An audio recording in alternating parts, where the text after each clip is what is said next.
لاہور کی ایک پرانی مگر شاندار حویلی کے باہر بجلی چمکی اور اسی لمحے حویلی میں بیٹھی عائشہ کا دل زور سے دھڑک اٹھا۔ عائشہ عمر تقریباً اس کی 24 سال، سادہ لباس، آنکھوں میں خاموشی اور چہرے پر عجیب سا خوف، اور اس کے ہاتھ میں ایک پرانا لفافہ تھا جس پر صرف اتنا لکھا تھا، یہ راز کسی کو مت بتانا ورنہ انجام بہت برا ہوگا۔ یہ خط اسے آج ہی ملا تھا، اور سب سے خوفناک بات یہ تھی کہ یہ خط اس کے مرحوم والد کی لکھائی میں تھا، جبکہ اس کے والد کو مرے 15 سال گزر چکے تھے۔ اس وقت نیچے ہال سے ایک سخت آواز گونجی، عائشہ ابھی تک اوپر کیا کر رہی ہو؟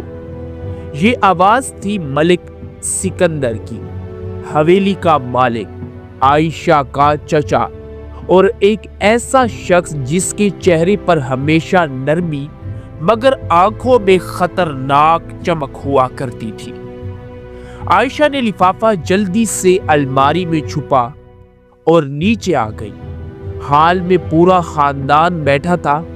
ملک سکندر، ان کی بیوی فرخ سکندر ظاہرہ نیک، اندر سے زہر آلودہ تھی، ان کا بیٹا حمزہ خاموش لیکن پر اصرار، اور درمیان میں رکھا تھا ایک فریم، عائشہ کے والد ملک فہد کی تصویر۔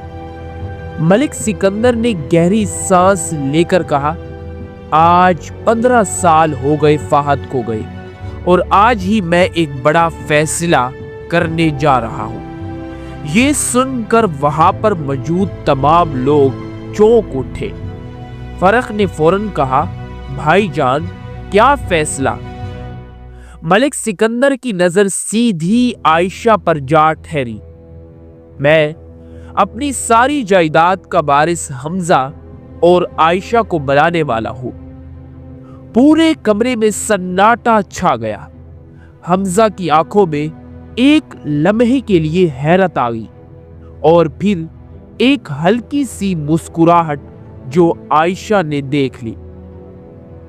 اسی رات عائشہ کو نیند نہیں آئی۔ وہ بار بار وہ خط نکال کر پڑھتی رہی۔ آخر میں ایک جملہ تھا جو پہلے اس نے نظر انداز کر دیا تھا، سکندر تمہارا قاتل نہیں، قاتل تمہارے آس پاس ہے۔ عائشہ کے ہاتھ کانپنے لگے۔ اچانک دروازہ کھلا، حمزہ اندر آیا۔ تم اب تک جاگ رہی ہو عائشہ؟ عائشہ نے لفافہ فوراً پیچھے کیا، مگر حمزہ کی نظر اس پر پڑ گئی، اور اس نے سوچا کہ لفافے میں کچھ نہ کچھ تو ضرور ہے۔